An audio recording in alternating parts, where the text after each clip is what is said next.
ကောင်းတာဆိုတာအကျဉ်းချင်းလုပ်ပါလို့ဆိုကုသိုလ်ကောင်းမှုလုပ်ပြီးဆိုလို့ရှိရင်ကောင်းကျိုးချမ်းသာတွေကိုပေးစွမ်းနိုင်တာဖြစ်တော့ကြောင့်လူတွေမှာကျမ်းမာရေးလိုက်စားတယ်ဆိုတာတစ်ချိန်နဲ့လိုက်စားလို့မရဘူးအချိန်နဲ့လေ့ကျင့်ပြီးတော့ကျမ်းမာရေးကောင်းအောင်လုပ်ကြအဲ့ဒါလိုပဲ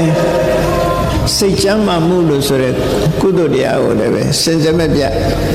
ကိုယ့်ရဲ့နေအောင်ဖြစ်နေအောင်လုပ်အောင်အဲ့တော့ဖြစ်နေအောင်လုပ်တယ်ဆိုတာအလူကြီးအများတန်းလှူနေရမယ်လို့သူတို့ပြောတာမဟုတ်ကုသိုလ်ဖြစ်เสียရတွေကအများကြီးရှိတယ်ရင်ထဲနှလုံးထဲမှာမပြတ်ဖြစ်เสียရမယ်ကုသိုလ်တရားကမေတ္တာကရုဏာမုဒိတာဥပေက္ခဆိုတဲ့ဘဝမှာနေမယ်ဆိုရင်မေတ္တာနဲ့နေမယ်ကရုဏာနဲ့နေမယ်မုဒိတာနဲ့နေမယ်ဥပေက္ခနဲ့နေမယ်